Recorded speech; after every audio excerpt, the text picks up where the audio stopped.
Assalamualaikum. I am Dr. On Abbas. Uh, Currently, I am working as a pediatric resident, third year in Punjab Rangers Teaching Hospital. I have done my MBBS from Akhtar Medical and Dental College, Lahore, and now I am pursuing my career in pediatric medicine. Today our topic is why gastroenteritis is fatal in children. ज़्यादातर जो हमारे audience हैं उनको gastroenteritis का पता होगा basically.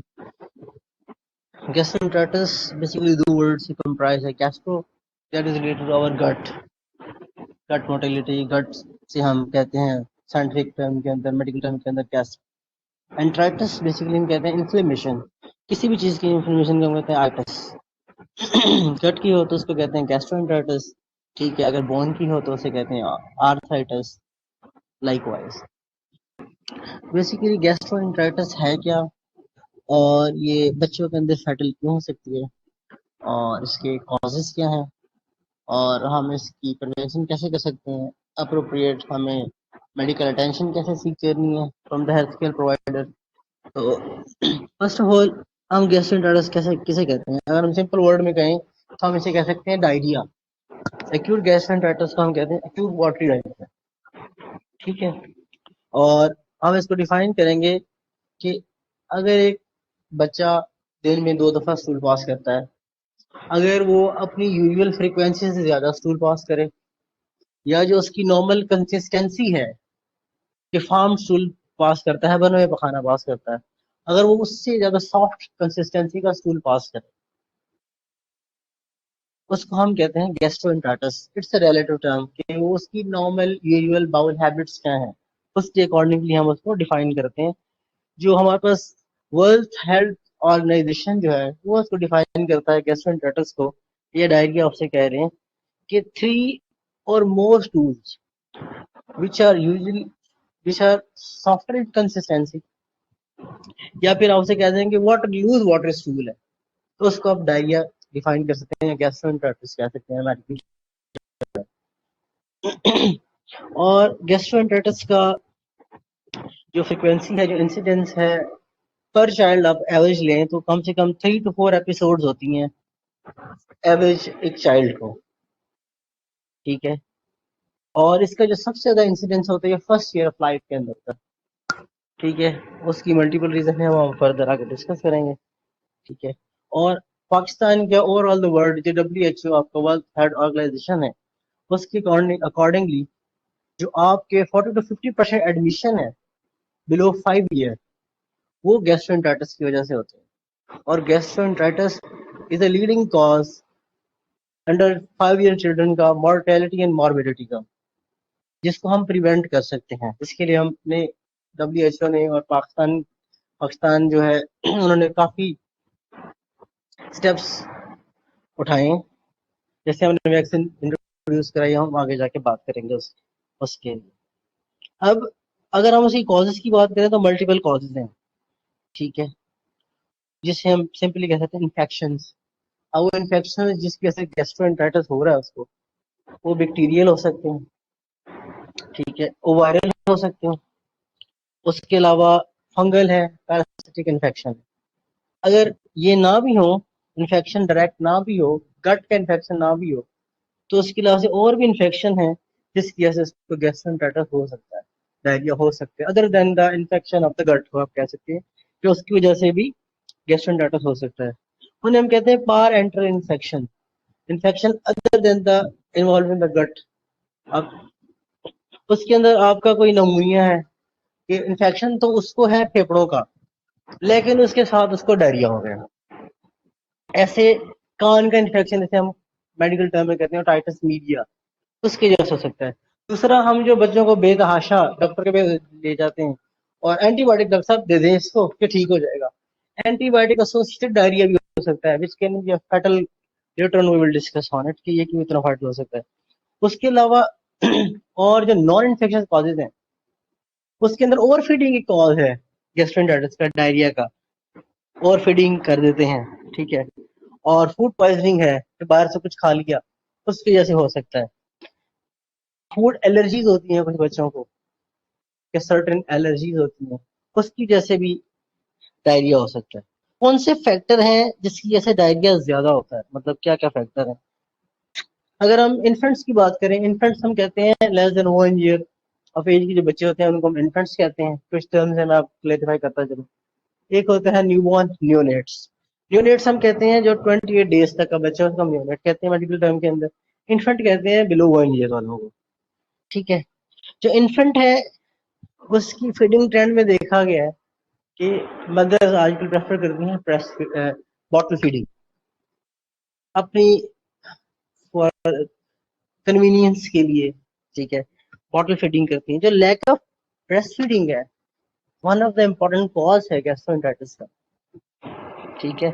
उसके अलावा जो अनसैनिटरी कंडीशन है, जो जिसमें ये बॉटल जो हम धोते हैं या उनको प्रॉपर सैनिटाइज नहीं करते, प्रॉपर वॉश नहीं करते, वो एक कॉज है। ठीक है। और कंटेमिनेटेड फूड खा लेते हैं, वो एक कॉज है। और जो बच्चे मेल नरिश्ड होते हैं, जिनको प्रॉपर डाइट नहीं मिल रही होती, उनकी इम्यूनिटी इतनी स्ट्रांग नहीं होती, तो they are prone to more infections. उसके अलावा कुछ सर्टेन इन्फेक्शन हैं जो आपकी इम्यूनिटी की वजह से वायरल इन्फेक्शन है। जैसे आपने सुना होगा खसरा, measles. It's a very fatal infection. Sindh में इसकी बहुत ज्यादा आउटब्रेक ब्रेक आई रहती है। अभी पंजाब में भी आई हुई थी, तो जिसकी वैक्सीनेशन चल रही थी पाकिस्तान की इधर पंजाब में भी। बहुत फैटल इन्फेक्शन है। उसके अलावा लेवल ऑफ पेरेंट्स एजुकेशन बहुत मैटर करता है कि उनको प्रॉपर टेक्निक पता हो कि क्या देना है, कैसे उसको जो है हैंड हाइजीन कैसे करनी है, जो चीजें हैं प्रॉपरली कुक कैसे करनी है।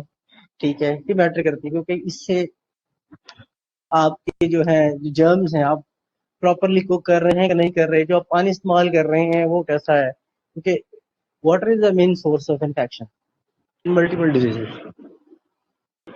ठीक है। और जो सबसे खतरनाक चीज होती है गैस्ट्रोएंटेरिटिस के अंदर,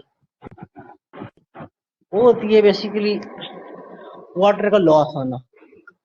कि जब बच्चे ने कंटेमिनेटेड चीज खाई, उसके बाद उसकी गट का इन्फेक्शन हो गया, उसके आंतों का, उसके मैदे का इन्फेक्शन हो गया, उसके नतीजे में क्या होगा? ठीक है, उसके नतीजे में ये होगा कि उसका पानी का लॉस होगा। वाटरी डायरिया ना, बिल्कुल पानी की तरह स्टूल पास कर रहा है वो, बिल्कुल पानी पास ही जा रहा है। सिर्फ पानी नहीं लॉस हो रहा, उसके साथ नमकियात की भी कमी हो रही है। तो जिसकी वजह से बच्चे के अंदर डिहाइड्रेशन जिसे हम कहते हैं, पानी की कमी होने के चांसेस बहुत ज्यादा होते हैं। तो हमने बेसिकली उसको साथ साथ रिप्लेस करना होता है ताकि उससे फर्दर डैमेज ना हो, फर्दर इफेक्ट ना आए बच्चे को, बच्चा किसी फैटल कंडीशन के अंदर, शॉक के अंदर ना चला जाए। बाकी डिफरेंट स्ट्रेन हैं, बैक्टीरिया हैं, वायरसेस हैं, फंगल इन्फेक्शन हैं। ठीक है। फंगल इन्फेक्शन यूजली बच्चों को कम होते हैं, जो इम्यूनो कम्प्रोमाइज होते हैं, जिनकी कुव्वत मदाफियत कम हो, उनको होते हैं। ठीक है। अगर आपके बच्चे को more than 4 to 5 episodes per year हो रहे हैं डायरिया के, रिकरेंट डायरिया हो रहा है, सेटल नहीं हो रहा, गैस्ट्रोएंटेरिटिस बार बार हो रहा है, सेटल नहीं हो रहा, तो फिर हम पूछते हैं कि क्यों हो रहा है। मतलब ये एक थॉट प्रोवोकिंग चीज है कि क्यों और इसको रिकरेंट इन्फेक्शन क्यों हो रहे हैं। आइदर इन्वायरमेंटल फैक्टर्स हैं कि हम उसकी जो है डिकंटेमिनेशन नहीं ठीक कर रहे चीजों की, हम हैंड हाइजीन और बाकी हाइजीन का ख्याल नहीं रख रहे, ये कंट्रेंसिक फैक्टर हैं। बच्चा है ये इम्यूनो कम्प्रोमाइज्ड। जैसे मैं आपको बताया कि ब्रेस्ट फीडिंग एक बहुत इंपॉर्टेंट इसका रोल है कि वो आपको रिकरेंट नमूनिया से भी बचाता है, जो इन्फेंट है, छोटा बच्चा है साल से, और उसको लूज स्टूल गैस्ट्रोएंटेरिटिस से भी बचाता है क्योंकि उसके अंदर प्रोटेक्टिव एंटीबॉडीज होती हैं और बहुत सारे फैक्टर्स होते हैं न्यूट्रिशनल, जो इन्फेक्शन को कम्बैट करते हैं, जो कि बॉटल फीड के अंदर नहीं होते। बॉटल फीडिंग जो डेफिशिएंट होती है आपकी अमीनोग्लोबुलिन्स के अंदर, जो कंपेयर करते हैं आईजीजी आईजीएम, उसके अंदर नहीं होती। आपकी जो जितना गट है, सारे को अल्लाह ताला ने बहुत खूबसूरत सिस्टम बनाया है हमारा, सारी गट को लाइन किया हुआ आईजीए से, सिक्रेटरी एंटीबॉडीज होती हैं, वो कंबैट करती हैं, बैक्टीरिया को अटैच ही नहीं होती गट्स को, उसको ऐसे स्क्रीट करा देती हैं, तो इन्फेक्शन नहीं होता, गैस्ट्रोएंटेरिटिस से बच्चा बचा रहता है। आप इतनी मल्टीपल स्टडीज हैं, भरी पड़ी हैं, कि अगर आप कंपेयर करें वो बच्चे जो मदर फीड पे हैं और वो बच्चे जो बॉटल फीड पे हैं, तो इनमें से कौन ज्यादा सिक हो रहे हैं, किनको गैस्ट्रोएंटेराइटिस होता है और कौन फैटल कॉम्प्लिकेशन से ज्यादा ड्रास्टिक इफेक्ट जिनको आ सकते हैं, तो आप देखें कि बॉटल फीड वाले बहुत ज्यादा इफेक्ट हो रहे हैं as compare to mother feed.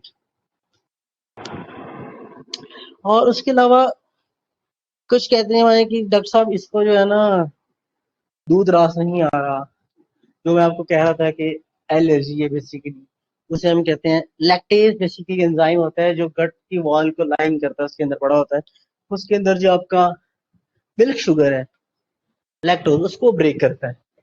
अब कुछ बच्चों के अंदर ये डेफिशिएंट होता है, वो ब्रेक डाउन नहीं होगा अपने सिंपल कंपाउंड के अंदर, तो जिसके से क्या होगा, ये जितने भी आपके ग्लूकोज हैं, ग्लूकोज हो गया लैक्टोज, जिससे सिंपल मॉलिक्यूल है, ये सारे ऑस्मोटिकली एक्टिव नहीं है। लैक्टेज है ये ऑस्मोटिकली एक्टिव है, तो पानी को भी साथ लेके आता है। तो जब ये इसकी डेफिशिएंसी होगी तो बच्चे को बिल्कुल ही गैसी स्टूल पास करेगा, एसिडिक स्टूल होते हैं इसके अंदर, क्योंकि वो फर्मेंट कर देता है ना बेसिकली, हमारे जो बैक्टीरिया गट के अंदर वो फिर फर्मेंट कर देते हैं उस मिल्क को, फर्मेंट करते हैं, इसके एसिडिक स्टूल पास करते हैं, तो फिर उनको डायपर रैश हो जाते हैं। ठीक है, कॉम्प्लिकेशन भी है, डायरी की रिकरेंट डायरिया होता है, एसिडिक स्टूल होते हैं छोटे बिल्कुल परफ्यूज वाटरी स्टूल होंगे, उसके बाद उसको सोर हो जाएंगे, सोर ऑफ द बटक्स आप कह सकते हैं, रैश बन जाता है, जैसे हम डायपर डर्मेटाइटिस की कहते हैं। तो ये उसकी वजह से हो सकता है। ठीक है, ज्यादातर जो गैस्ट्रोएंटेराइटिस है बच्चों के अंदर होता है, मोस्टली वायरल होता है, ज्यादातर वायरल होता है। ठीक है, और उसके अंदर जो है, जो पेरेंट्स बहुत ज्यादा कंसर्न होते हैं वो चले जाते हैं डॉक्टर्स के पास कि डॉक्टर साहब इसको जो है ना दवाई दे दें, हमें एंटीबायोटिक इंजेक्शन लगा दें, हमें कोई ड्रिप लगा दें, हमें ऐसे कर दें। तो ये हमारी टोटल जो है ना इम्प्रैक्टिकल अप्रोच होती है। हमें बड़ा केयरफुल होना चाहिए कि हम अनजुडिशियस यूज कर रहे हैं एंटीबायोटिक्स का, बहुत ज्यादा यूज हो रहा है पाकिस्तान में।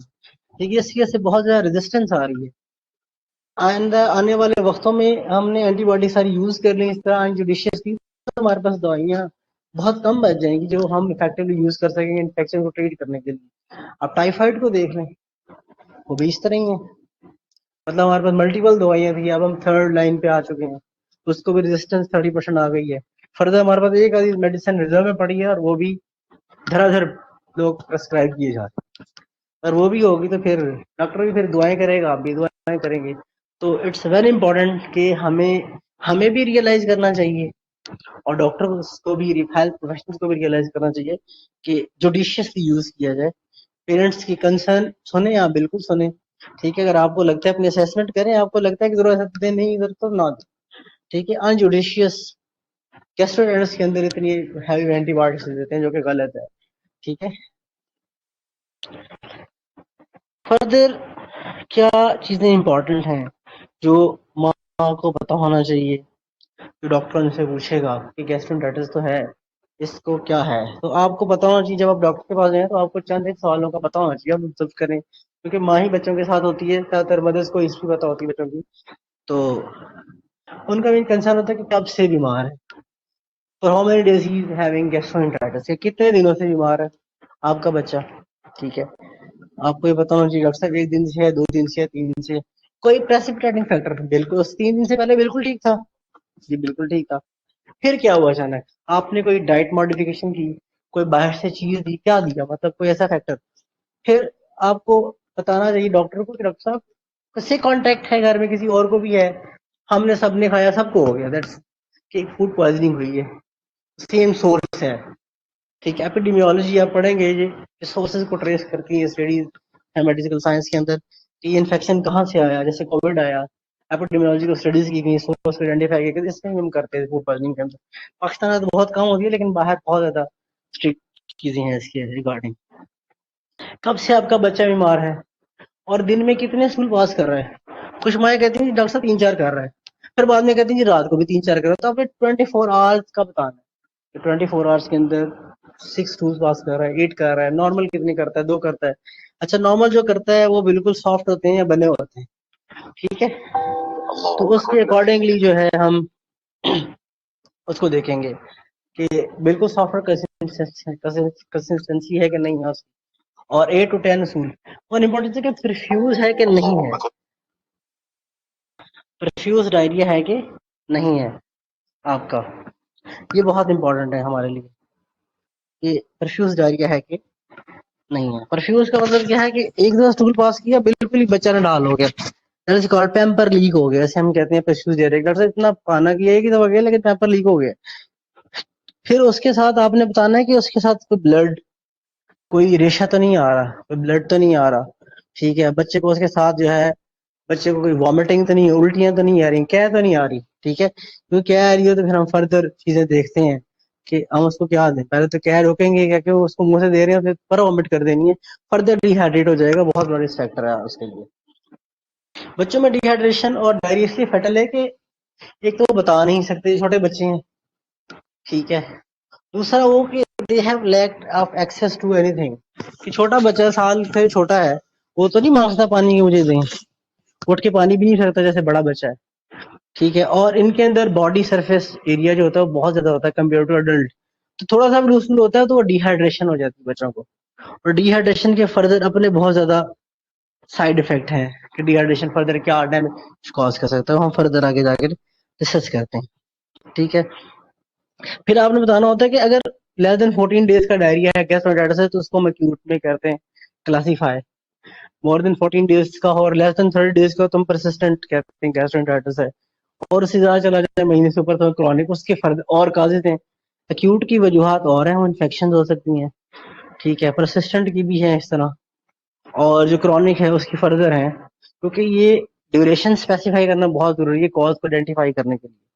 तो ये पेरेंट्स को पता होना चाहिए कि मैंने क्या बताना है, कब से है, कैसे है, ठीक है। ताकि अगली दफा जब आपके बच्चे को गैस्ट्रो हो तो आपको आइडिया हो कि मैंने क्या क्या बताना है, कैसे बताना है बच्चा। और आपने जो चीजें देख रही हैं, आपके अपने साइंस है अपने बच्चे के अंदर देख रहे हैं, उसमें बच्चा कहीं निढाल तो नहीं हो रहा, ठीक है। जो हम क्लासीफाई करते हैं कि गैस्ट्रो की वजह से जो मेन चीज है वो डिहाइड्रेशन है, और डिहाइड्रेशन के फर्दर साइड इफेक्ट्स हैं, तो उसको अस्सलाम हम वालेकुम क्लासीफाई। नौन, डॉक्टर वसलाम जी नौन। मैम। जी जी। हम्म ऐसा। क्या हाल है आपका? बहुत अच्छा, मैं ठीक काफी है। बड़ा अच्छा लग रहा है आप एक्सप्लेन जी कर रहे हो। जी मुझे एक सवाल पूछना है यहाँ पर, जी जी जी जी मैम, ये कि पूछ सकते हैं। ये जो आप बता रहे हो कि बच्चों में ये फेटल है, जी। गैस्ट्रो, ये क्या है इंट्राइटिस, गैस्ट्रेंट? गैस्ट्रोइंटाइटिस या डायरिया कैसे कॉमन टर्म्स के अंदर आप कह सकती ओके, ओके। तो ये जो है ये बड़ों को भी होता है? हैं। जी मैम, बड़ों को भी बिल्कुल होता है, बड़ों को होता है, तो ये उनको भी आप जो one of the gastroenteritis. Reason बता रहे हो, वन ऑफ द रीजन जो आप इसमें कोट कर रहे हो वो ये है कि डिहाइड्रेशन इसका आउटकम है, या डिहाइड्रेट डिहाइड्रेशन, डिहाइड्रेशन इसका आउटकम है, डायरिया का डिहाइड्रेशन आउटकम है? आउटकम है। डिहाइड्रेशन की वजह से उसके अंदर इलेक्ट्रोलाइट इम्बैलेंस होता है, नमकियात अच्छा। की कमी ज्यादा हो सकती है, और नमकियात की कमी ज्यादा बहुत फटल होती है, कि हम्म अगर आपका सोडियम थोड़ा सा बढ़ जाए या हम्म। कम हो जाए तो उसकी वजह से बच्चे को फिट्स पड़ सकते हैं, ठीक है। अच्छा। बच्चे का ब्रेन का डीमा हो सकता है, उसको ब्रेन के अंदर जो है हेमरेज हो सकता है, मतलब इतने तो एक जो फैटल पेरेंट है, आउटकम है। एज और एन इलेक्ट्रोलाइट इम्बैलेंस। जी जी मैम। हाँ हाँ हाँ हाँ, जी जी। इलेक्ट्रोलाइट इम्बैलेंस, आप बात कंप्लीट आप करें। इलेक्ट्रोलाइट इम्बैलेंस से क्या होता इलेक्ट्रोलाइट है? इम्बैलेंस तो इतने इलेक्ट्रोलाइट इम्बैलेंस में फैटल हो सकता है कि इलेक्ट्रोलाइट इम्बैलेंस में आपको टाइम नहीं देना, उसकी ऐसे एरिथमियाज हो सकती है, मतलब हार्ट के इश्यूज हो सकते हैं जो बड़े फैटल होते हैं। तो और उसके बाद अगर इलेक्ट्रोलाइट इम्बैलेंस होता है, बच्चे आ जाते हैं वहां कि इसका पेट फूल गया है, तो abdominal डिस्टेंशन हो सकती है, बहुत ज्यादा मार्क डिस्टेंशन हो सकती है। तो ये बट और ये सारी वजूहत है इसके लिए फैटल है, कि बच्चे तो बता नहीं सकते, ज्यादातर बच्चों को जो इन्फेंट है, जैसे साल से छोटा बच्चा, वो तो आपको नहीं नहीं, बता सकता। लेकिन मेरा जी जी मेरा जो सवाल है, मैं ये सोच रही थी कि देखें, जो माएँ हैं, बहुत सारी तो जी जी पढ़ी लिखी जी हैं, जी जी बहुत जी सारे ऐसे हैं जिनको इसका नहीं पता, यानी जी जी। पता नहीं चलता। तो क्या एक हम इजी वे बताएं कि लोगों को इसका अवेयरनेस हो कि या पहले पॉइंट हाँ पे उसके, पता चल जाए? जी मैम, साइंस है बेसिकली डिहाइड्रेशन की ना, जो साइंस है। वर्ल्ड, अच्छा। हाँ WHO ने जो क्लासीफाई किया हुआ है, आप देखें, हम बता क्लासीफाई करते हैं कुछ साइंस के अकॉर्डिंगली। हम कहते हैं हाँ, बच्चा नढाल तो नहीं है, नढाल होना और बहुत ज्यादा इरिटेबल होना, ये हम्म डिहाइड्रेशन का साइन है, कि बच्चा बहुत ज्यादा इरिटेबल है, चुप ही नहीं कर रहा, और उसके हम्म होंठ खुश्क होंगे, आंखें अंदर धस जाएंगी, सनकनाइज हो जाएंगी, आंखें अंदर धसी हुई है। और जो हम्म। साल से छोटा बच्चा है उसका जो तालू है सर का, वो नीचे अंदर गया होता है डिहाइड्रेशन की वजह से, एग्जैक्टली। उसका तालू अंदर गया हुआ है, और बच्चा निढाल है बिल्कुल, या बच्चा बार बार वॉमिटिंग कर रहा है, और बच्चे को फिट भी हो सकते हैं इसकी वजह से, डिहाइड्रेशन की वजह से। अगर इस तरह का बच्चा है कि बच्चा बिल्कुल निढाल है या बहुत ज्यादा इरिटेबल है, बच्चा कुछ खा पी नहीं रहा, बच्चे को बहुत तेज बुखार है, और बच्चे के पखाने में मोशन पानी की मोशन के साथ खून आ रहा है, या बच्चे को झटके लग रहे हैं, या बच्चा यूरिन ही पास नहीं कर रहा, यूरिन पास ना करना और कम यूरिन पास करना इसमें डिहाइड्रेशन की निशानी, और ये बड़ी ये फैटल है। इंडिकेशन है। मतलब हाँ, जी, ये एग्जैक्ट। मतलब अगर यूरिन बच्चा पास नहीं कर रहा तो ये मतलब किडनी डैमेज होने के चांसेस हो सकते हैं। और इतना चला गया है कि आपकी बॉडी शट डाउन कर रही है कि उसको पानी बिल्कुल नहीं मिल रहा, तो ये बड़ा क्रिटिकल चीज है। ओ माय तो गॉड। हम ज्यादातर ये वार्निंग साइन हम पेरेंट्स को बताने होते हैं कि अगर बताने हैं। आपका बच्चा निढाल हो रहा है, आपका बच्चा बच्चा पेशाब यूल से बहुत ज्यादा काम कर रहा है, बच्चा बहुत इरिटेबल हो गया, बच्चे को झटका लग गया, उसके सुबह खून आना शुरू हो गया, तो आपने फौरन रिटर्न करना है। हाई ग्रेड फीवर हो रहा है 102 103 से, तो आप फौरन बच्चे को वापस लेके हैं। ही तो नीड ये जो है, हॉस्पिटलाइजेशन, ही नीड ये एंटीबायोटिक्स। आपको, आप एज ए डॉक्टर आप बता सकते हो कि कितना जो है, कितना इसका फ्रीक्वेंसी है हमारे मुल्क में, कितने? डायरिया बहुत बहुत रैपिडली आता है हमारे, तो 40 to 50% एडमिशन जो है वो गैस्ट्रोएंटेरिटिस आते हैं बच्चों के अंदर। अब चलिए हाँ, वार्ड भरा हुआ है, ये सीजन जो होता है गर्मियों का, और इस सीजन में भी ज्यादातर अच्छा ये तो अच्छा, तो बहुत ये ज्यादा गैस्ट्रो, बहुत ज्यादा कॉमन गैस्ट्रोएंटेरिटिस डायरिया बहुत कॉमन है हमारे कंट्री के अंदर, और जो सीजनल भी और वैसे ही बहुत ज्यादा कॉमन है। और अंडर 5 ईयर मोर्टेलिटी रेट और मोर्बिडिटी का बहुत बड़ा रिस्क फैक्टर है ये oh my God. Acute gastroenteritis. अगर आप WHO के क्लासिफिकेशन उनके उठा के देखें डाटा, तो आपको यही मिलेगा, पाकिस्तान की स्टडीज उठा के देखें तो बहुत कॉमन कॉज है, और इससे आप बच भी सकते हैं। इसके फैटल आउटकम से बहुत सिंपल है, आप उसको जो है ओआरएस दें, ओरल डिहाइड्रेशन सोल्यूशन मिलता है आपको, ओआरएस का सच्चे मिल जाता है, 20-25 रुपए का आप साशे दें, सस्ता सा है। और 1 लीटर पानी, उबला हुआ पानी, मिनरल वाटर हम इसलिए यूज ही करते हैं, उसके अंदर पहले नमकियात होते हैं, और ओआरएस के अंदर भी नमकियात है, एक बैलेंस क्वांटिटी के अंदर डाले हुए हैं। और क्योंकि अच्छा ओआरएस अच्छा भी डिफरेंट टाइप्स के आ रहे हैं, एक आ रहा है स्टैंडर्ड ओआरएस आता है, एक आता है अच्छा। लो ऑस्मोलर, और एक आता है रेसमोल। रेसमोल जो बिल्कुल मैल नरिश बच्चे होते हैं उनको हम रेसमोल देते हैं, क्योंकि वो दूसरा वाला टॉलरेट नहीं करते। और जो छोटे बच्चे हैं हम उनको देते हैं लो ऑस्मोलर, स्टैंडर्ड ओआरएस नहीं देते।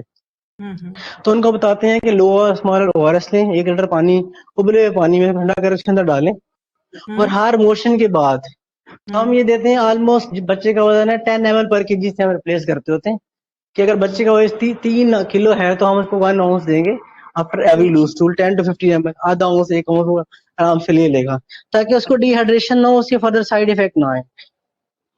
ठीक है। तो यहाँ पर ऑडियंस से मेरा रिक्वेस्ट है कि अगर कोई क्वेश्चन आप पूछना चाहते हैं ऑन से, डॉक्टर ऑन से, वो आपको ऑलरेडी गाइड कर रहे हैं इसके ऊपर, और अगर इस पे फर्दर कोई आपको इन्फॉर्मेशन चाहिए तो you just unmute yourself and अब तो ask, be free to ask question. Go on, आप क्या कह रहे थे? दूसरा मैम, अब तो क्योंकि सबसे कॉमन कॉज जो अंडर 5 ईयर है वो है ज्यादातर इन्फेक्शन, और ज्यादातर मोस्ट कॉमनली वायरल इन्फेक्शन होते हैं, तो उसमें एंटीबायोटिक की जरूरत भी नहीं होती। अब तो WHO ने और EPA स्केड्यूल के अंदर पाकिस्तान जो है वैक्सीन स्केड्यूल, इसके अंदर रोटा वैक्सीन इंट्रोड्यूस करा दी, उसके ड्रॉप्स पिलाते हैं 2 ml। वो 6 वीक्स के, अगर बच्चा 6 हफ्ते का और 10 हफ्ते का, उसके ऊपर पिलाते हैं, तो इससे बहुत ज्यादा रिस्क रिड्यूस हो गया है गैस्ट्रोएंटेरिटिस का न्यू बॉर्न्स के अंदर। तो ये एक बड़ा अच्छा स्टेप किया, और वैक्सीनेशन करानी चाहिए। वैक्सीनेशन जो है वो बहुत इंपॉर्टेंट है बच्चों के लिए, हम पेरेंट्स नहीं कराते, लैक ऑफ अच्छा, एजुकेशन की वजह इसका से, आप कह लैक। रहे हो कि इसका वैक्सीनेशन अवेलेबल है, जी ये आप मैम, बता रहे हैं? रोटा रोटा वैक्सीन, जी मैम, रोटा वैक्सीन इंट्रोड्यूस इसलिए कराई है उन्होंने इसके लिए, अच्छा, तो ये रोटा अभी वैक्सीन रिसेंटली? इंट्रोड्यूस करी, ओरल है, पोलियो की तरह है, अच्छा रिसेंटली ऐड हुई है, साल 2 हो गए हैं। तो अच्छा। ये वैक्सीनेशन बहुत ज्यादा इंपॉर्टेंट है, जो सर्टेन ठीक। इन्फेक्शन से आपको बहुत बचाती है। और आप मीजल्स देखें, इतनी आउटब्रेक हुई है मीजल्स की, बाकी इतनी डेथ्स हो रही हैं, ये वैक्सीनेशन ना होने की वजह से इतने सारे बच्चे हमारे पास आते हैं जो जिन्होंने वैक्सीन नहीं लगवाई होती, एक आधी वैक्सीन की डोज मिस कर देते हैं, 15 माह बचा है, अभी 15 मंथ की वैक्सीन नहीं लगवाई, 9 मंथ की एक वैक्सीन स्किप की है, उसको मीजल्स हो गया। और measles can be very fatal, believe you me, it's very fatal. अगर वो हो जाए, नमूनिया कर दे, और ओ, गर्दन तोड़ बुखार कर दे मीजल की, तो मुझे बहुत हाँ, मुश्किल होता है बच्चे को बचाना। तो सिर्फ एक टीका ये है, मतलब इतना प्रोटेक्टिव है वो एक टीका, लेकिन हम सही। उसको अंडरमाइन करते हैं उसके चीजों को। इस तरह ये गैस्ट्रोएंटेरिटिस है। ये दानियाल अली हैं, ये जी जी। कुछ इन्होंने लिखा है, आप ये पढ़ रहे हैं? मैसेज देखा है, हम्म। मैसेज में उन्होंने बताया कि बिस्मथ सब सेलिसलेट जी जी फॉर वायरल एंड जी जी। कॉट्री मॉक्सोजोल जो है कोट्रामेक्सोजोल ये एंटीबायोटिक है, जी जी। For bacterial. ये दानियाल, मैम हम आप डॉक्टर हैं? दानियाल अली। आ जाए, आप unmute ma'am yourself. Currently doctor नहीं, लेकिन MBBS 4th year. Oh wow, माशाल्लाह। नाइस टू हैव अच्छा यू। मैम, प्लीज आप ऑन से अगर आप कोई बात करना चाहे तो बात कर सकते हैं। नहीं नहीं मैम, ये तो अभी अभी मेरा एग्जाम हुआ है, तो ये चीजें रिसेंटली रिकॉल, तो मैंने कहा सोचा लिख लूं अच्छा इसलिए। अच्छा अच्छा अच्छा। मैम बैक्टीरियल में ज्यादातर जो गैस्ट्रोएंटेरिटिस होता है ना, थैंक यू उसमें भी हमें दानिश। कुछ जो और ये बैक्टीरियल गैस्ट्रो, मैंने जी जी आई एम सॉरी, मैं आपकी बात काट रही हूँ। डॉक्टर्स ही डॉक्टर्स हो गए माशाल्लाह। अच्छा जी लगा मुझे दानियाल से बात करके भी, जी जी और आपका आपको देखकर मैं ये कहना चाह रही हूँ कि हमारा जो ये फोरम है ना, आप जी जी एज अ डॉक्टर यहाँ पर हमें एक बात बता रहे हो, तो हमारे जी पास जी टीचर्स हैं, ट्यूटर्स हैं, यंग स्टूडेंट्स हैं, इसके अंदर डॉक्टर हैं और इंजीनियर भी हैं। इस ये हमारी जी जी कम्युनिटी है, तो जी जी इसमें हम इकट्ठे होते हैं हर थर्सडे। तो जी आज जी आप हमें इसके ऊपर सेशन दे रहे हो, तो हाँ जी जी, जी अब नाउ यू कैन कंटिन्यू, लोग आपसे बात मैम, करेंगे। जी जी जी जैसे डॉक्टर अनियाल ने कहा कि फ्यूचर डॉक्टर हमारे माशाल्लाह, वो कह रहे हैं कि बिस्मिल सल्फोनेट या वायरल के अंदर दे सकते हैं या कोट्रामेक्साजोल दे सकते हैं। यूजली डायरिया के अंदर हमें एंटीबायोटिक देने की जरूरत नहीं होती, ये आपकी क्लिनिकल असेसमेंट है। अगर बच्चा डिहाइड्रेटेड नहीं है, आपने देखना है, अगर बच्चा वेल लुकिंग है, डिहाइड्रेटेड नहीं है, उसको बहुत ज्यादा हाई ग्रेड फीवर नहीं है, हाई ग्रेड जो यूजली डिफाइन करते हैं 101 से ऊपर, ठीक है, 101 से ऊपर फीवर नहीं है, बच्चा आपको वेल लुकिंग लग रहा है, बच्चा डिहाइड्रेटेड नहीं है, उसके स्टूल के अंदर ब्लड नहीं आ रहा, ठीक है, और उसको इतने परफ्यूज वाटरी स्टूल नहीं है कि वो निढाल हो गया, या वॉमिटिंग नहीं कर रहा, परसिस्टेंट उसको वॉमिटिंग नहीं हो रही, तो उसमें हम एंटीबायोटिक रिकमेंड नहीं करते, क्योंकि यही जो हम अनजुडिशियस यूज कर रहे हैं एंटीबायोटिक का, दे आर कॉजिंग रेजिस्टेंस, और ये बड़ा हेल्थ प्रॉब्लम है। आने वाले वक्तों में हमें बहुत अजाब पड़ेगा जितने हम मिस यूज कर रहे हैं एंटीबायोटिक्स को, कि उस किसी के कहने पे हम दे दें, हम ऐसे नहीं देते। हमें ये हमारी क्लिनिकल जजमेंट है, आप डॉक्टर के पास लेके जाएं, ही विल, वो बच्चे को आपकी हिस्ट्री लेगा और बच्चे को एग्जामिन करेगा और देखेगा हाँ जरूरत है कि नहीं है।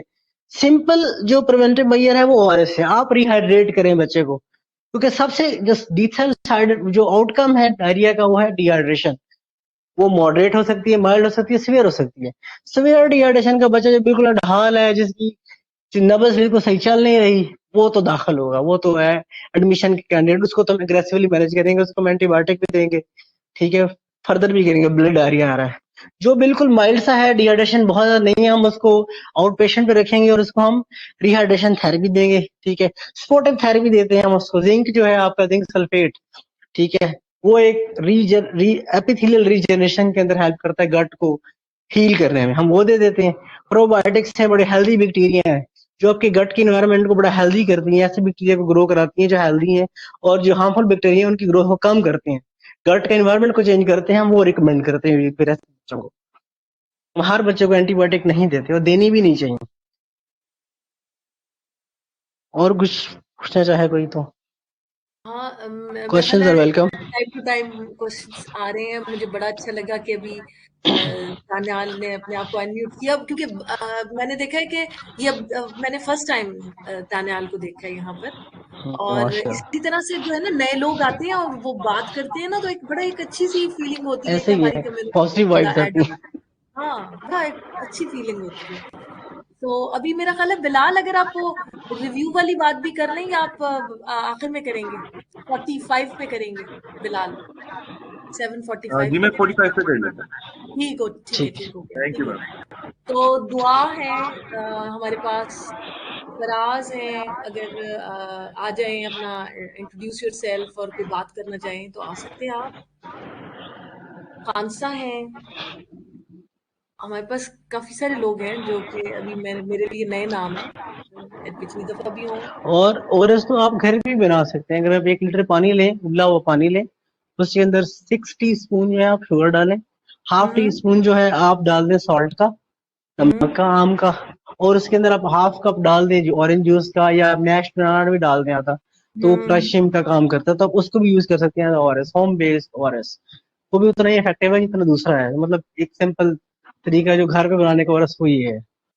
अच्छा, तो ऑन ये भी मैंने देखा है कि ये जो नोइंग अबाउट डाइट है, यानी जो हम खा रहे हैं उसमें क्या क्या चीजें मौजूद हैं, ये भी बहुत काउंट करता है कि आप बहुत सारी चीजों की हम रेमेडीज बिल्कुल आप बहुत फॉलो काउंट कर, करते हैं, है ना?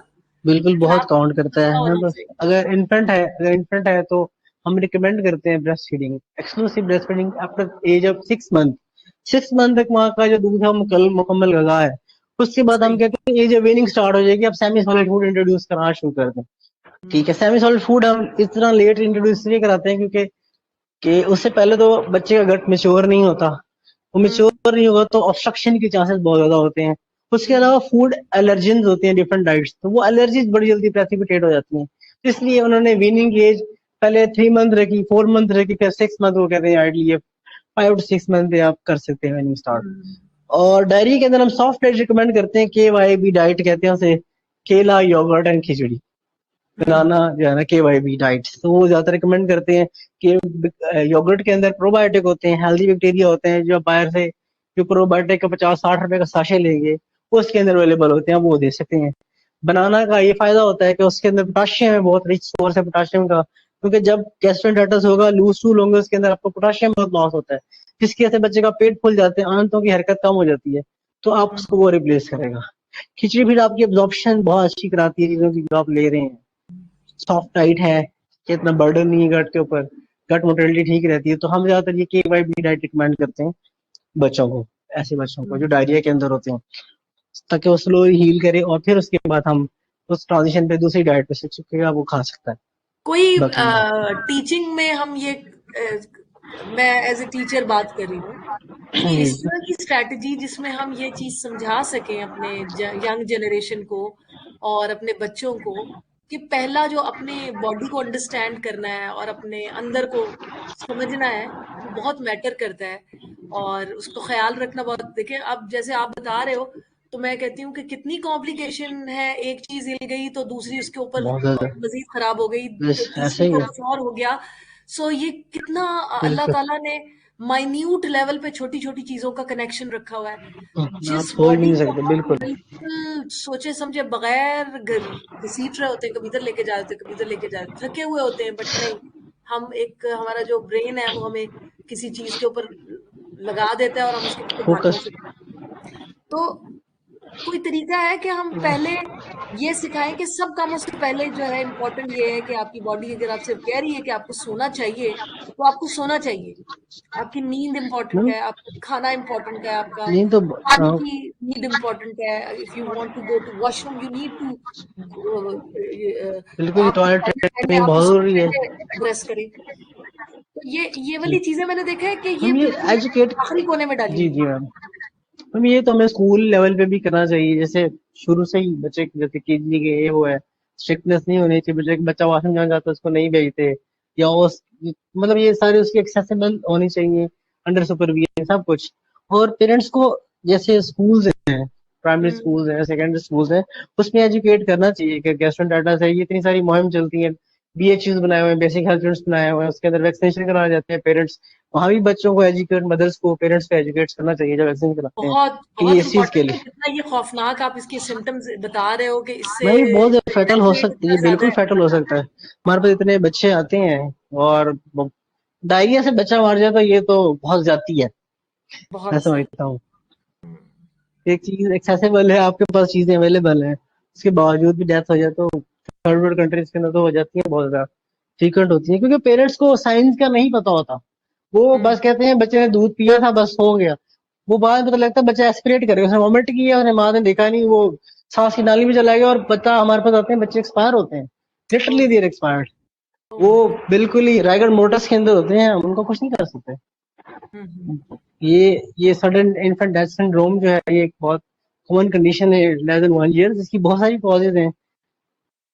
तो ये पेरेंट्स की एजुकेशन बहुत ज्यादा इंपॉर्टेंट है इसके अंदर, कि अगर छोटा बच्चा है तो उसको अलहदा सुलाएं, हार्ड सरफेस हो नीचे कॉट के अंदर, उसका मुंह कवर ना करें, ठीक है, इन्फेक्शन इस तरह का है तो उसको ट्रीट कराएं, डॉक्टर की मेडिकल हेल्थ प्रोफेशनल जो है उसकी अटेंड उसको चेक कराएं जाके, तो डिफरेंट चीजें, वैक्सीनेशन टाइम पे टाइम कराएं, वैक्सीनेशन बहुत इंपॉर्टेंट है, जो पाकिस्तान में अंडर मैन के अभी तक हमारा पोलियो नहीं खत्म हुआ, केस रिपोर्ट हो गया, मतलब दुनिया से खत्म हो गया, हमें क्या है, हमारे पाकिस्तान रह गया बस, ये बस इतना ये मुझे खतरनाक चीज लगता है है और कि हमारे ये एक पास। बड़ा अनफॉर्चुनेट बात है कि एज अ नेशन वेरी इस तरह हमें अनफॉर्चुनेट। कनेक्टेड होना चाहिए, हम वैसे नहीं है। हम जो हमारी एक कमिटमेंट और एक सिंसेरिटी जो रिक्वायर्ड है एक दूसरे के साथ ना, वो बहुत बिल्कुल ही हमने एज एन इंडिविजुअल और अलग-अलग, अब तो मोबाइल और बाकी सारी चीज़ों ने, सोशल मीडिया ने इस तरह कर दिया है कि सभी समझते हैं कि वो बहुत एक तोप किस्म के लोग हैं। ये ऐसे ही है। समझना जो है ना, मुझे लगता है ये जब हम कहते हैं कि बस बी योरसेल्फ, मैं कहती हूँ बी जी योरसेल्फ ने सबको सबसे अलग कर दिया है। इस एक बिल्कुल बात ने सबको सबसे अलग कर दिया है। मुझे लगता है होना चाहिए, डिस बिल्कुल क्योंकि डिस्कनेक्टेड हो गए हैं एक दूसरे से। हाँ, डिस्कनेक्टेड हो गए। मुझे लगता है ज़्यादा कनेक्टेड होने की ज़रूरत है हमें। और ये सा यही वजह है कि हम लोग इकट्ठे होकर हम कहते हैं कि हम अच्छी बात बाँट सकें। बिल्कुल और ऐसे ये ही। वी आर वेरी ग्रेटफुल कि आपने टाइम निकाला और आज हमें नहीं नहीं हमारे साथ ये इतना जज़ाकल्लाह सारा आपको। नॉलेज अपना शेयर किया। So if anybody have any मैं क्वेश्चन। सबको आपके फर्म का थैंक यू करना चाहूंगा जिन्होंने मुझे ये अपॉर्चुनिटी दी कि मैं कुछ मतलब कुछ इन्फॉर्मेशन शेयर कर सकूं जो लोगों के लिए वैल्यूएबल हो, उनसे कोई शायद उनको फायदा हो जाए। मैं किसी कुछ तो थोड़ा बहुत कुछ भी 1% भी हो सकता है, नहीं, नहीं, ये 0.5% भी किसी बहुत की अच्छा जिंदगी है। में हो तो मेरे लिए बहुत है कि मैंने किसी को कोई पॉजिटिव जिंदगी में इफेक्ट आया तो बहुत, मैं हाँ, समझूंगा मैं शायद कामयाब हो गया। ये तो बात है। अपने अपने प्रोफेशन की कोई ऐसी बात आप हमसे शेयर कर सकते हैं जो आपको बहुत एक अच्छी बात देती है। जैसे मैं एज अ टीचर अगर अपने प्रोफेशन को कोट करूं तो मैं कहती हूँ कि एक बच्चे को अगर आप फील करते हैं उसकी किसी बात को, और आप उसे एक छोटी सी बात पर उसको मूव कराते हैं और आपको लगता है कि वो मूव हुआ है, तो आपको लगता है जैसे आपने कोई पता नहीं क्या एक किस्सा क्या कर लिया है, क्या कमाल कर दुनिया फतह कर ली। तो हमें ऐसे ये अपॉर्चुनिटीज ये वाली हमें बहुत ज्यादा खुश होने वाली है हमारे प्रोफेशन में एज ए टीचर। आपके प्रोफेशन में ऐसी कौन सी हम अपॉर्चुनिटी आप बहुत मल्टीपल कोट रीजन करेंगे, है जब बताएंगे भी कि हम क्या किसी चल। कोई बच्चा जब डेथ बेड पे पड़ा होता है ना और उसके पेरेंट्स आपको देख रहे होते हैं, अल्लाह ताला ने आपको वसीला बनाया होता है, तो वो जो हम्म उनकी आंखों की चमक होती है ना जो आपको देख के, और वो हम्म बच्चा बच जाता है जब, तो वो आप हम्म, नहीं सोच सकते कि वो कितनी खुशी होती है। और आपको जो दुआएं देते हैं वो, तो उस अच्छा। फीलिंग को आप एक्सप्रेस नहीं कर सकते। तो लोग हम्म जो आपको दुआएं दे जाते हैं, फ्री की दुआएं, मतलब हम्म आप इतना काम कर रहे हो किसी की जिंदगी बचाना, गोया हाँ, तमाम इंसान की जिंदगी बचाना है। ये जो तो फीलिंग ये है आपको ना। आती है ना, जेन्युइन फीलिंग जब आप काम करते हो ऑनेस्टली, अपना फुल एफर्ट आप पूरी सही। करते हो, वो आपको हाँ सेटिस्फेक्शन जो मिलती है ना, आप जाते हो रात सोते हो आपको पता होता है कि मैंने अपना काम ऑनेस्टली किया है, I tried my level best, मैं यहाँ तक ही कर सकता था। तो वो कर फीलिंग, सकता था। वो किसी को, वो मैं समझता हूँ वो फीलिंग, मैं जब आता हूँ मुझे पता लगता है कि मैंने कुछ किया है, मतलब आपको खुशी किया होती है। है। हाँ, ये बात तो है। ये बिल्कुल 100% ट्रू है। आप किसी की जिंदगी को चेंज करते हो और किसी को जिंदगी से वापस ला के मिलाते हो, तो ये तो एक बहुत बड़ा कंट्रीब्यूशन है एक डॉक्टर का। ऐसे और अगर इस तरह के पैशनेट डॉक्टर हों, तो मुझे लगता है कि बहुत सारी जिंदगियां जो है ना, अगर वो बदल हमारी सकती हैं। आवाम को थोड़ा सा तहम्मुल और चीजें भी देखनी चाहिए, क्योंकि बड़े आजकल लोग बहुत वायलेंट हो गए toward their health care professionals, क्योंकि बहुत सारे एडमिनिस्ट्रेटिव इश्यूज हैं। अब मैं हॉस्पिटल के अंदर दाखिल कर लिया मरीज को, अब दवाई हम्म नहीं मिल रही तो उसमें डॉक्टर का कोई कसूर नहीं है। हम्म मतलब आप उसके से वायरस देखिए, वो हॉस्पिटल एडमिनिस्ट्रेशन का काम है, डॉक्टर का काम नहीं है। डॉक्टर का हम्म काम है आपका मेडिसिन लिख देना, उसको लगा देना, जो वो कर सकता है। जो एडमिनिस्ट्रेटिव पार्ट पे इश्यूज हैं या कोई हम्म और इश्यूज हैं, आप उसके ऊपर डाल के उसके उसके साथ आप वायलेंट हो जाते हो, फिजिकल हो जाते हो, ये एक चीज नहीं है। हमें देखना चाहिए कि वो सब कुछ छोड़ के, पता नहीं, आप देखें इतने हेक्टिक आवर्स की ड्यूटीज होती है ना, हम कि 24 और 36 आवर से भी ज्यादा की ड्यूटी करनी पड़ती है। मैं तो 8 बजे गया हूँ और अगले दिन मैं 2 बजे वापस से आऊँ, तो 36-48 आवर्स की मैं लगे हॉस्पिटल के अंदर ही हूँ। तो हम इंसान ही हैं basically, we are all humans. हम्म, तो ये बात आपको तो नहीं है। पता होता वो किस स्ट्रेस से गुजर रहा है, वो एक बच्चा आपका ही देख रहा, उनको लगता है कि मेरे बच्चे को पहले चेक कर दे, सब इसको देख लें। तो हम्म आपको नहीं पता कि वो बच्चा जो है वो अगर उसको ना किया तो मर जाएगा। मतलब मैं उसको बचा सकता हूँ सिर्फ इस जिद में कि आप कह रहे हैं कि मेरा बच्चा स्टेबल, उसको चेक कर रहे हैं, वो दूसरा चला जाएगा। ये लोग हम्म नहीं समझते, इनको मुझे लोगों को अपने मुझे एटीट्यूड लगता चेंज है करने की और जरूरत है। ये जो जी जी ये जो पेशेंस है ना, इसका लेवल वैसे ही लोगों में कम हो गया है। पेशेंस जो है एक वे ऑफ लाइफ है, इसको भी अडॉप्ट करने के लिए बड़ी मेहनत करनी पड़ती है। जी जी मैम। आपका सेशन जो आप इसका जो प्रिकॉशनरी मेजर्स और ये आपने बता दिए हैं, जी मैम। कि हमें क्या इससे बचने के लिए क्या करना चाहिए, पेरेंट्स में अवेयरनेस होनी चाहिए, जी जी यही है ना? जी मैम, और मेरे होनी बच्चों को चाहिए, बताया होम बच्चे बेस्ड को ऑरेस्ट का उनको पता होना चाहिए कि ऑरेस्ट होम बेस्ड है, हम वो बना सकते हैं। फ्रीक्वेंट हम्म, फीडिंग करनी चाहती है, अगर उनको ऐसा लगे कि बच्चा बहुत ज्यादा सिक है, बहुत ज्यादा बीमार लग रहा है उनको, फिर हम्म, they should urgently seek medical attention, वो करनी चाहिए। और वो फिर फर्दर देखेंगे कि इसको हम आउट पेशेंट ट्रीटमेंट कर सकते हैं कि नहीं कर सकते, कि इसको हमने एडमिट करना है। फिर वो ठीक है। डॉक्टर्स का क्राइटेरिया है, हमारा पूरा क्राइटेरिया, हम उसके अकॉर्डिंग ट्रीट करेंगे। तो आप ऑन और जी अपने प्रोफेशन से रिलेटेड कोई एक अच्छी सी मेमोरी शेयर कर ले हमारे पास इस वक्त।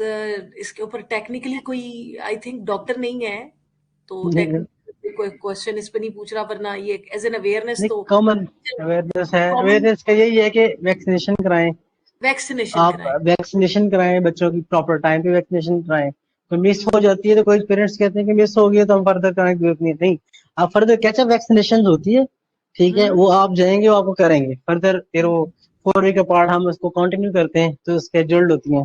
तो आपकी कोई डोज मिस हो गई तो कोई मसला नहीं, लेकिन आप आपकी वैक्सीनेशन लाजमी कराएं, ठीक है। कुछ क्योंकि सर्ट जैसे बीजल्स की वैक्सीनेशन है, वो बहुत इंपॉर्टेंट है, वो बहुत, अगर वो अपने फुल पोटेंशियल में डिजीज कॉज करे तो बहुत फैटल डिजीज है, मेजर एक खतरा, बहुत बहुत जानलेवा मोहलिक बीमारी है। सही कुछ को सही। बिनाइन होता है, क्योंकि वैक्सीनेट हुआ हुआ है तो उसको बहुत कम इफेक्ट होगा, अगर उसको अच्छा, हो भी गया है तो उसकी इतनी सेवेरिटी नहीं होगी, ठीक मतलब है। इतनी ज्यादा सेवेरिटी नहीं होगी कि फैटल हो जाए। जो अनवैक्सीनेट है उसके तो समहाउ बहुत फैटल है, ठीक है। और उसके अलावा हैंड हाइजीन्स का ख्याल रखें, प्रॉपर वॉशिंग टेक्निक हो, जैसे छोटे बच्चे उनका फीडर प्रॉपरली बॉइल्ड वाटर के अंदर वॉश किया जाए, ठीक है, और बर्तन बड़े अच्छे से धोए जाए सर। और जो है फिल्टर्ड वाटर लोग समझते हैं कि अच्छा है, जो हम ये भर के लाते हैं, हमें फिल्टर वाटर को भी बॉयल करना चाहिए। आइडली तो अच्छा, आइडली बॉइल्ड फिल्टर वाटर भी आइडली बॉयल होना चाहिए, ठीक है, उसकी सारी चीजें नहीं किल होती। इसलिए हम ये रिकमेंड करते हैं कि फिल्टर वाटर को भी आप बॉइल्ड करके इस्तेमाल किया करें, ठीक है। वाटर जो है बहुत कॉमन सोर्स है गैस्ट्रोएंटेरिटिस का और सर्टेन डिजीजेस का। जितनी ये टाइफाइड हो गया, ये गैस्ट्रो हो गया, ये सारी जो है ये इसकी वजह से फैलती हैं, वो ठीक। अनफिल्टर्ड वाटर की वजह से, नॉन बॉइल्ड वाटर की वजह से। हम्म, और दूसरा, ये जितनी मुंह से फैलने वाली बीमारियां हैं, ये एक से दूसरे बच्चे, क्योंकि इन्फेक्शन है ना, तो हम्म, जैसे डायरिया है, टाइफाइड है, ये हम्म, या हेपेटाइटिस ही है, पीला एयर कंजन कहते हैं, एक बच्चे दूसरे बच्चों को रह जाते हैं, तो फिर हमें थोड़ा सा प्रिकॉशन मेयर लेनी होती है कि उनकी सफाई सफाई का ध्यान रखें। वो जो बर्तन यूज कर रहे हैं, जब तक अगर एक बच्चे को हेपेटाइटिस हुआ हुआ है तो उसको थोड़ी देर आइसोलेशन पीरियड होता है हमारे पास, हम हम्म, आइसोलेट कर देते हैं जब तक वो इन्फेक्टेड है। इन्फेक्टेड पीरियड होता है कि 2 वीक्स तक इन्फेक्टेड है, तो हम हफ्ता 10 दिन उसकी चीजें अलग कर देते हैं बाकी बच्चों से, ताकि दूसरे बच्चों को ना लग जाए। तो ये ठीक। आइसोलेशन का कॉन्सेप्ट है। फिर बाकी जो बच्चे हैं उनको बचाने के लिए वैक्सीनेशन का कॉन्सेप्ट है, डिजीज के ऑलमोस्ट वैक्सीनेशन है, तो उसको हम्म, वैक्सीनेशन कराएं। और फिर जो ऑनगोइंग मेडिकल ट्रीटमेंट है वो लेते रहें। जैसे हम्म, गैस्ट्रो है तो उसके लिए ओआरएस अगर आपको रिकमेंड किया गया, ओआरएस लेते रहें। और डाइट उसके बच्चे की प्रॉपर रखें। ये ठीक। डाइट डाइट क्योंकि हम ज्यादा फोकस नहीं करते, और कॉ मिल्क तो बहुत पिलाते हैं पाकिस्तान में बड़ा, कि डॉक्टर साहब कुछ हम्म, नहीं पीता, बस दूध ही पीता है और कुछ नहीं पीता। क्या दूध से उसने पेट भर लेना, उसे कुछ और खाना नहीं है। तो कॉ हम्म, मिल्क वैसे जो रिकमेंडेशन है 1 ईयर से कम नहीं है, हमने रिकमेंड करते, ठीक है। हम्म, लेकिन बॉटल फीड इतनी महंगी है, आप बिलीव करें कि अगर आप बॉटल फीड की देखें, जो एक डब्बा आपको मिलता है बीजी का किसी का, वो 2600-2700 का डब्बा है, और उसमें 350 ग्राम, 350-400 ग्राम का सिर्फ वो है एक डब्बा, और एक औंस के अंदर आप 30 ग्राम डालते हैं।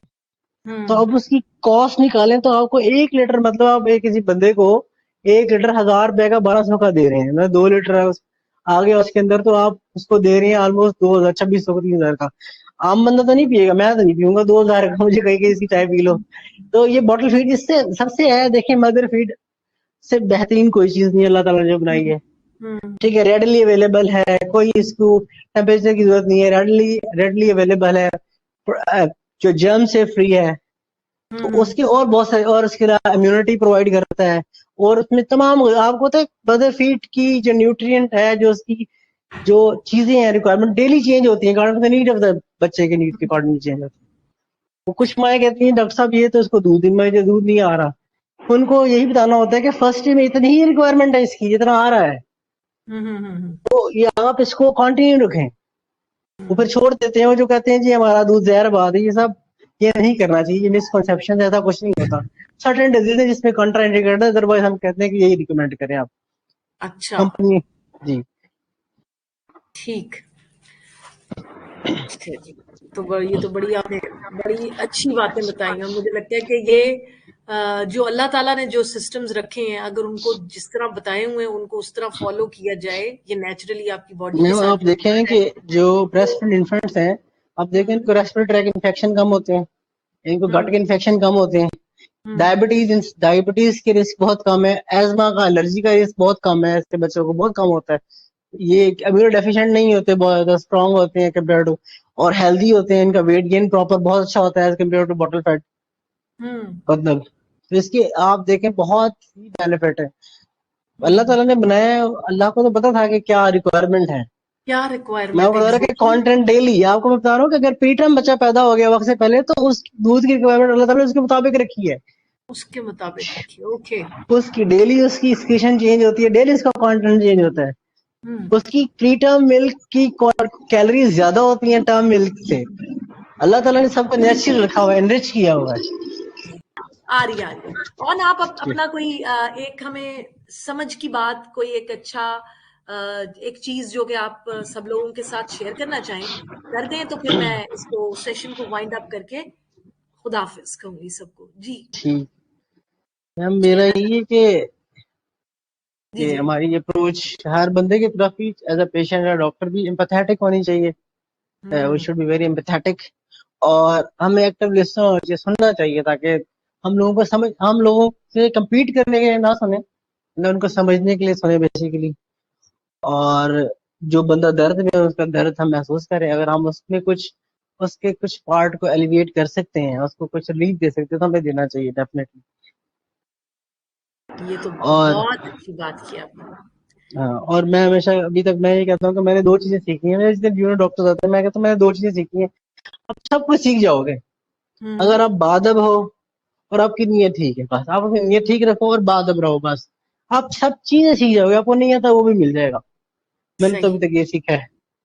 ठीक है, तो आपकी बात से हम जो है इस सेशन को वाइंड अप करते हैं। डॉक्टर ऑन ने हमें ये बताया कि लाइफ में आप जो मर्जी आता जाता रहे, आप अपना प्रॉपर टेक केयर तो करें और बीमारियों से भी बचें, लेकिन द मोस्ट इम्पॉर्टेंट थिंग जो you should adopt as human being, वो है एम्पथेटिक होना।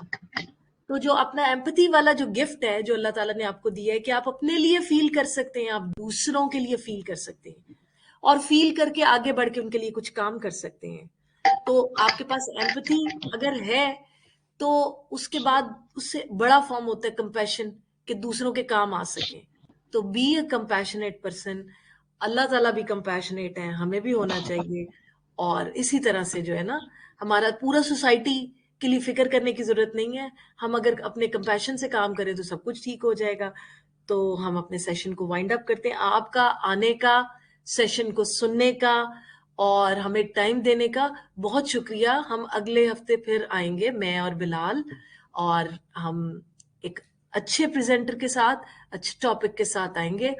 और thank you very much doctor on, आपका बहुत थैंक यू बहुत मैम। बहुत बहुत शुक्रिया कि आपने थैंक यू। हमें टाइम दिया अपने टाइट स्केड्यूल में से, और आके आज आपने हम सब लोगों को इतनी इंफॉर्मेटिव डिस्कशन की हमारे साथ। Thank you very much. Bilal अब आ जाए। Thank you so much, On, and thank you thank so you. much, Asiya, for the brilliant session. और इंशाल्लाह कल इसको रिकॉर्ड भी करेंगे. And On, I will share it with you as well and with the in the group of WhatsApp as well. Thank you so much. Thank you. Thank you, Ms. Thank Asiya, you. and everyone for joining. See you next Allah session. Hafiz. Allah Hafiz. Allah Hafiz. Stay blessed.